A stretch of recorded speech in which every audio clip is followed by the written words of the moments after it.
Ladies and gentlemen, tonight we will speak about globalization. This is the process of increased connectivity and interdependence of the world market and business. For putting a context of this debate, I will quote the American politician Jimmy Carter. He thinks that globalization as defined by rich people like us is very nice thing. You are talking about the internet, you are talking about cell phone, you are talking about computers. This doesn't affect two-thirds of people of the world, but the another part of the world is affected. I will try to discover in this debate. We will begin with our country. What do you think about globalization in Colombia, Liliana? Thank you, Luis. Well, I think the participation of Colombia in the international market has brought many benefits to the country. On the one hand, the national companies from the bilateral agreements have withdrawn their shames of war, incorporating new information technologies in their processes and changing the communication concept. Thanks to globalization, companies have been motivated to innovate their products and processes to be more involved in the international market, not only to accumulate experience, but also to promote the development of competitive advantages, get broader market coverage, and have a lower share in the risk and investment. Okay, thank you for your interventions. What do you think about globalization, Tatiana? However, this globalization can make few people threatened and worried because of the changes that will happen in terms of domestic industries, jobs, nature resources, environment, and the cultural heritage, not only in language but also in traditional habits. It seems to me that globalization should be considered as an important and big issue as well as all doubts, fears, and concerns of the society implicated that could come up in order to let them know what is essential of cross-border business, what benefits, advantages will bring to the country, and also what could be the possible problems or inconvenience for the country or one specific economic sector. Oh, very nice point. One thing that you have to take in mind is the effect of the international firms. The globalization can hamper the development of less developed countries. Smaller firms might lack the resources to compete internationally and therefore might be forced out of business. What do you think about the effect the international firms have over the domestic market? Tatiana? When Thank you. When you say out of business, it's aimed at the firms in the long term. As a matter of fact, it could be reflected in those domestic firms that can be hit by the free trade agreement, as this is part of globalization. For instance, some specific agricultural sector complains about non-price protection of the products.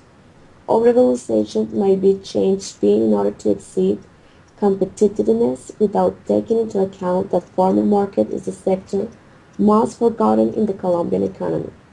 Clearly, the international business owners are those who receive the benefits of globalization. Oh, thank you for your opinion. And what do you think, Liliana? Well, in my opinion, it's a positive effect because through the international firms, the domestic firms, they find a motivate to become a multinational organization, leveraging the comparative advantages.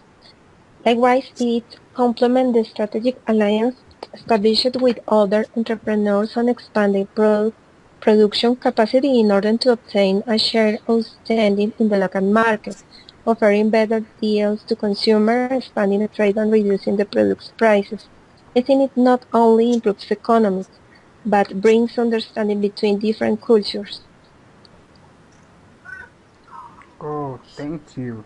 The plain truth is that market liberation by itself does not lift all boats, and in some cases it has caused severe damage to poor nations.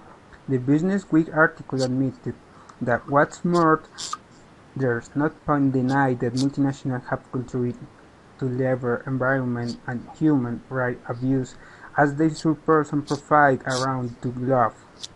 What are the real benefits of globalization for the average person, Liliana? There are many benefits that a person has from globalization. For example, an average citizen, thanks to globalization, you can access products and very good quality goods at low cost, something that in the past was impossible. In relation with the information and telecommunications fields, today it's no longer necessary to travel long distances to do personal errands. Through the internet portals such as the utilities, you can perform multiple transactions, optimizing time and money. Oh, thank you for your opinion. And what do you think, Tatiana? Real benefits should be considered depending on the economic context. Regarding worldwide communication, is totally free thanks to technology is handled nowadays, which allows being updated about what is going on almost in real time. But incomes always will determine what can get of that globalization. For instance, abroad education or online. Tourism as one of the most unsatisfied desires. Ladies and gentlemen, we've listened different opinions, then I hope that we've learned something important tonight for putting in a nutshell. On the one hand, proponents believe that globalization has the potential to create great opportunities for growth throughout the world, benefiting the developed nations while leveling the playing field everywhere else. On the other hand, opponents of globalization believe that it will merely increase the opportunity for wealthy nations to take advantage of the poor ones and furthermore will eradicate the regional diversity and lead the homogenized world culture. So the time is over. It's all for tonight. Thank you very much for your attention. See you later.